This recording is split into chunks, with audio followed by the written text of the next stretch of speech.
Hi everybody, Kat here. Welcome to my channel. It's Tuesday morning and we're going to talk about the breaking news that Prince Andrew's files from the time when he was a trade envoy for the British government effectively are going to be sealed till 2065.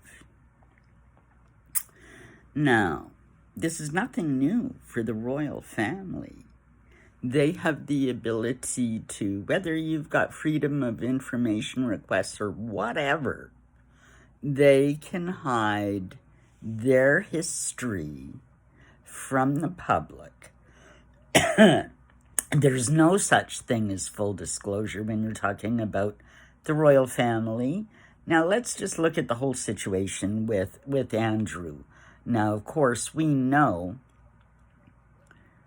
over the years that he's had some pretty shady business deals with some pretty shady people, payoffs here, loans there. He sold a house for like millions of dollars over what it was worth to, I believe it was a Saudi businessman or consortium of businessmen, and then it was torn down. The payouts he received. There's also been talk over the years of what he actually accomplished as a trade envoy, what he accomplished for the British government, what he accomplished for the crown, as opposed to how he benefited himself from the whole situation. And I mean, it's a big deal. It really is. This is not the first time that possibly embarrassing information or detail of, they don't want you to know. This isn't the first time. I mean, we can go back to 1936 as a really good example. The death of King George V, Queen Elizabeth II's grandfather, the man she called Grandpa England. He was dying. Queen Mary was at his side. The doctor was there. And it was approaching evening. It was, the middle of the night, approaching midnight. And what we know now, I mean, it was released, this information was released for the first time in 1986, 50 years after the death of the king, that, in fact, the king had spoken to Queen Mary about the king's condition and that, it wasn't going to approve. He was lingering. He was, I guess, near death, lingering in the middle of the night. And now one thing we don't know is whether Queen Mary gave the order or if in fact she even approved.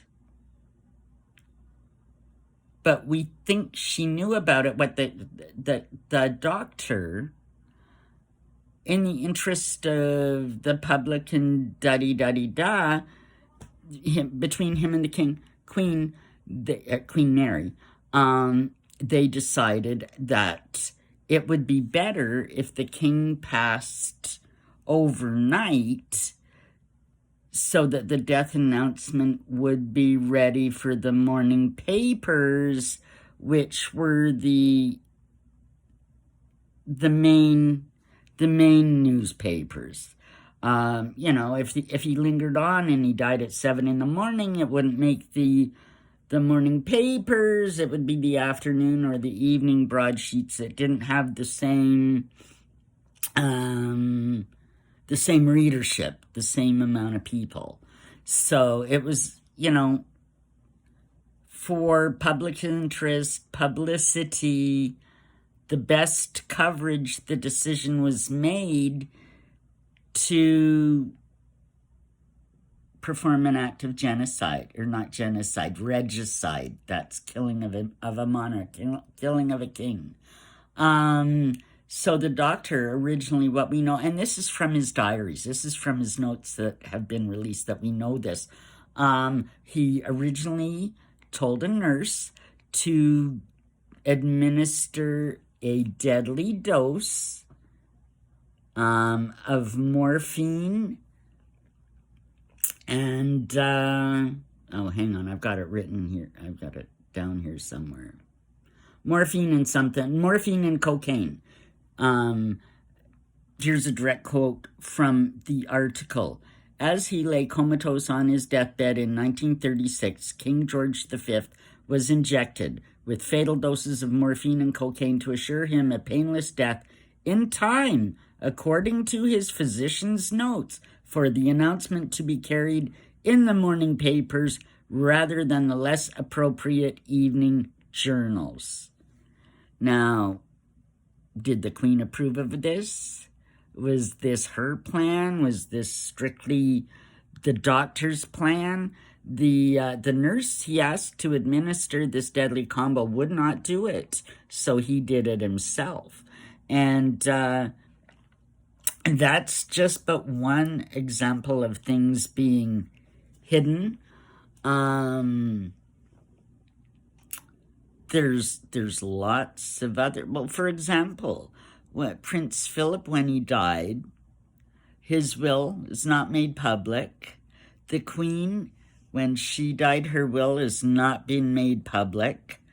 There's all kinds of information and stuff that, well, it won't be released for 50 years.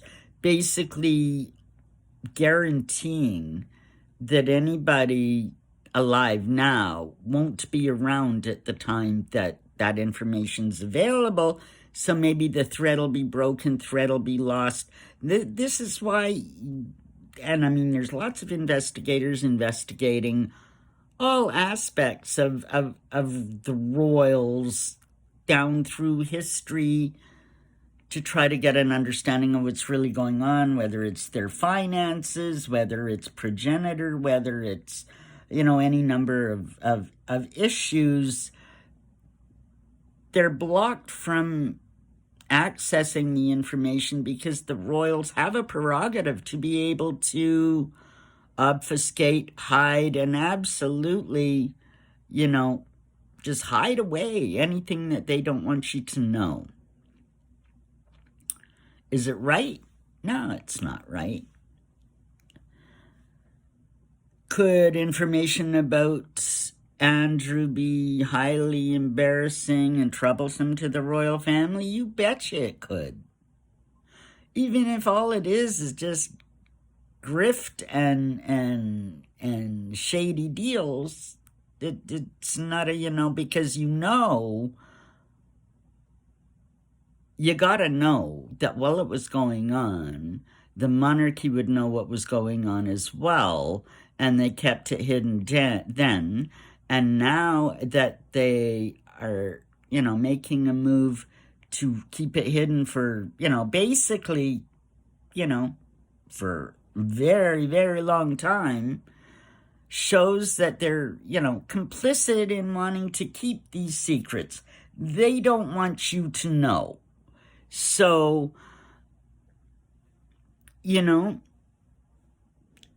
the royals can do as they please. The royals only let you know what they want you to know. This is why down through time there's been speculation about any number of things. You know? All kinds of things that we don't and never will, to be honest, have access to understand what's really going on. This just shows me, and should show you, exactly how much power the British royal family, the monarchy, actually has. It's got power to override the government. It's got power to override freedom of speech and freedom of information.